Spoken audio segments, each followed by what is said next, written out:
Are you struggling with low self-awareness or just self-awareness in general? Here to help, Dr. Ramani, clinical psychologist and MedCircle certified doctor. Hi, Dr. Ramani, Colin. lovely to see you. It's good to see it. One of the struggles is always people who have low self-awareness don't know they're struggling with low self-awareness because they're not self-aware. There we go. What is self-awareness? So self-awareness is very much about is healthy self-monitoring.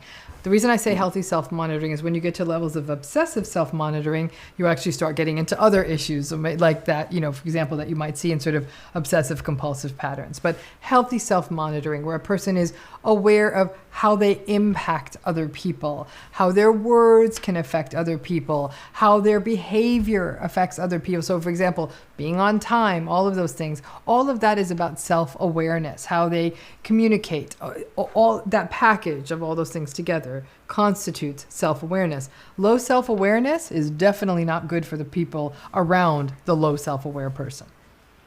Because they're more likely to hear things like hurtful words. A person who has no awareness of how their behavior or words are affecting, this other person has no awareness of how they're affecting the other people around them through their behavior or words.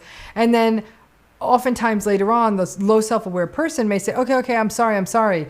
But how many times can you hear that before their lack of self-awareness harms people to the point where they're almost numb to how hurtful that can be. Yeah, I am a big talker. I love to talk. Give me 3 or 4 people who are interested in what I have to say. I can't be happier. But I hopefully am self-aware enough to know when I need to shut up and that I can overtalk. Well, What were you about to say? Yeah, I mean, that conversational hijacking piece is that piece of it. Like, okay, I keep talking about myself. And you might even be like, oh, I really want to share this. But self-awareness means like, okay, I've been talking enough, so let someone else have a chance. Yeah.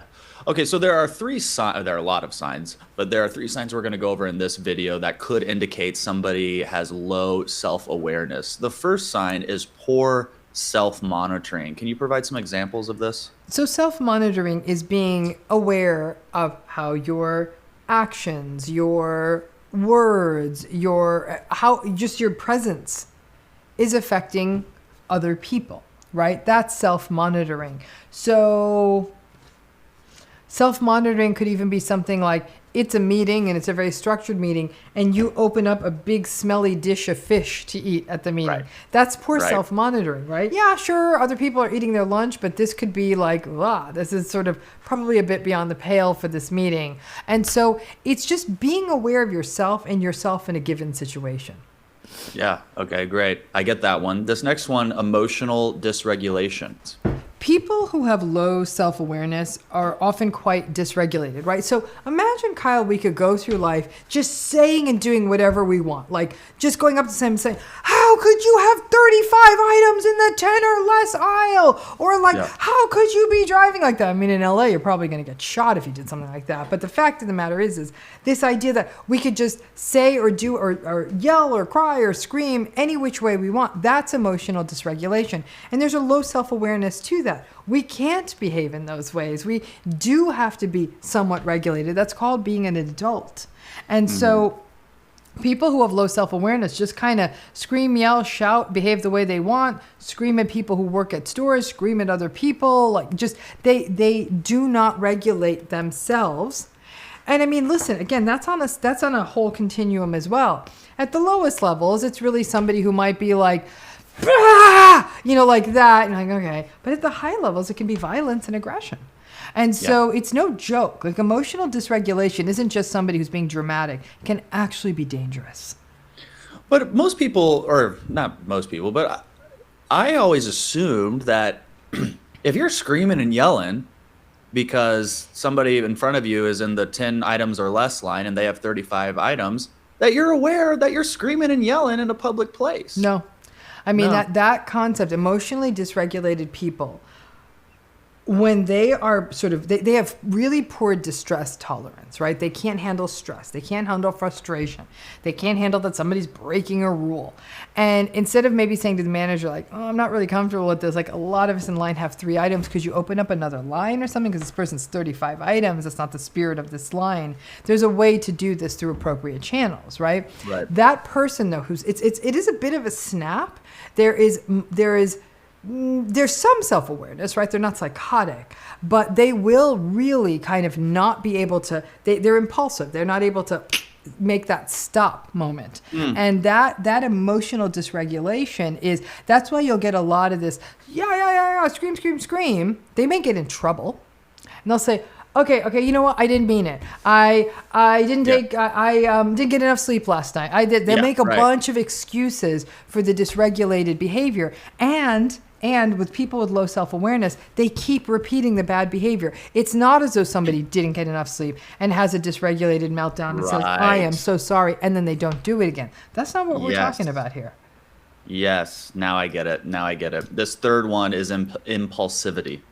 So impulsivity builds upon that emotional dysregulation. People who have low self-awareness just do or say what they want without thinking. And we know that the frontal lobe of the brain, this front section of our brain up here, it serves functions like inhibition, and it sort of guards against that impulsivity, and it's part of this larger construct called executive functioning. Now, what is happening for these people could be any number of things that relate to mental health, substance use, you name it, but low self-aware people are also quite impulsive. It's as though they feel entitled to their emotions at all times. I should be able to just say what is on my mind, and they'll often say it in many words. I have the right to speak my opinion. You absolutely have the right to speak your opinion appropriately. Yes. And so that could be the person even in that grocery store, again, finding the manager and saying, and not yelling at the manager, but saying, there's a bunch of us with all these items. And then maybe that manager even speaking to that customer and saying, listen, you have 35 items. And then maybe opening another express line, like working with the structures may or may not work, but that impulsive, I'm going to do what I want. I'm going to say what I want. And so often we cut people with low self-awareness way too much slack. And then they just, I'm so sorry. I didn't mean that. I did this. They'll come up with an excuse. Everyone's like, okay. All right. They said sorry. And the problem is if they do this with different groups of people, Group A doesn't know that this person did this to Group B the week before. So there's often not that continuity. And so this person's doing this with their family, in the workplace, with strangers, and sometimes the groups don't know. So this person is being impulsive with everyone, but it's they just don't catch themselves. And people with low self-awareness don't have that catch because they often don't stop to think, how is my behavior affecting other people? How does somebody become so unaware of themselves? There's different pathways. Again, you can see that a lot of this low self-awareness stuff can sit in the personality disordered space, right? And that's the way all the origins of personality disorders we've ever talked about on other MedCircle videos, right? It's social, it's developmental. Where it gets interesting, though, is that we can sometimes see, for example, people living with depression may have low self-awareness, right? Now, with the treatment of depression, that self-awareness will rise. I don't think it's actually a diminishment in self-awareness. I think it's an apathy. It's just sort of like, I don't care. But people with depression often will not sort of, what I'm talking about more of is sort of antagonistic low self-awareness. But that low self-awareness that might accompany certain mental health issues, for obsessive compulsive disorder becomes an interesting example, right? Because there's kind of variations on a theme there. There are some people with OCD who actually aren't aware, like that this is a problem, like whatever all their obsessions and compulsions are. There's other people with OCD who are very self-aware, like, I know this is not normal. This is time consuming. I am so sorry for the inconvenience. I am working on this in therapy. I recognize it's going to take us 30 minutes to leave, so that's why we're going to leave. I'm going to start this 30 minutes early. Like, there's a real self-reflection and saying, but the anxiety is going to be intolerable for me if I don't do this. I'm even going to give a very personal example. I don't have OCD, but I have certain obsessive and compulsive qualities. One of which is I really double, triple, and quadruple check a bag when I go on a trip. And to a point where I've been known to like pull off the freeway and to the side of the road, which is why I actually don't like taking taxis or Ubers to the airport, because that's a harder thing to ask them to do. And so now, though, I'm very self-aware, like, okay, I'm having my obsessive compulsive moment. And, to my partner's credit, he'll say, okay, let's build in the 15 minutes. Let's do your whole obsessive compulsive thing. And then he'll help me. I was like, check for the computer. Let's both get eyes on it. We've both seen the computer. Let's check for the chart. We both have eyes on it. So then he's like, I saw it myself. So there's no question. And I think that's actually really, that to me is having self-awareness. Like, I know this is time consuming, so it's my responsibility to get this stuff into the car 15 minutes before we need to go.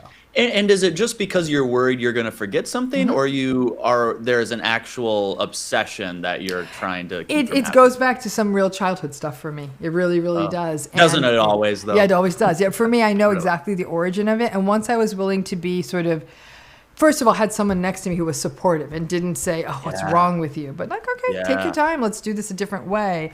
But that it has a childhood origin for me. And once I connected all those dots, instead of pathologizing myself and saying, don't check the bag, I would be crawling out of my skin with anxiety. I'm like, if one little 15-minute check ahead of time means I'm not crawling out of my skin, that's a much nicer way to be. Yeah. What can somebody do to combat their low self-awareness? Therapy. Therapy is a big piece of this. And now here's the challenge. If somebody has low self-awareness, they often don't know they have low self-awareness, right? That's the idea of low self-awareness. And so they would need, going into therapy would then be, some of that would be that work in therapy of them saying like, how come people keep getting mad at me? That might be why they go in, like, everyone's so frustrated with me. And the therapist might help them do that. Group therapy can be really great for people with low self-awareness because in real time, the therapist can sort of comment on their conduct within a group and say like, right now, that thing you said really hurt. I can see the hurt on their face and the person will have to take some accountability, but there has to be some mobilization for change. It can't just be everyone's mean to me, because then they're externalizing the blame. There has to be, maybe I'm doing something. Without that awareness, I don't think you're going to get very far. Yeah. Dr. Ramani, thank you for this insight. Appreciate it. Remember, whatever you're going through, you got this.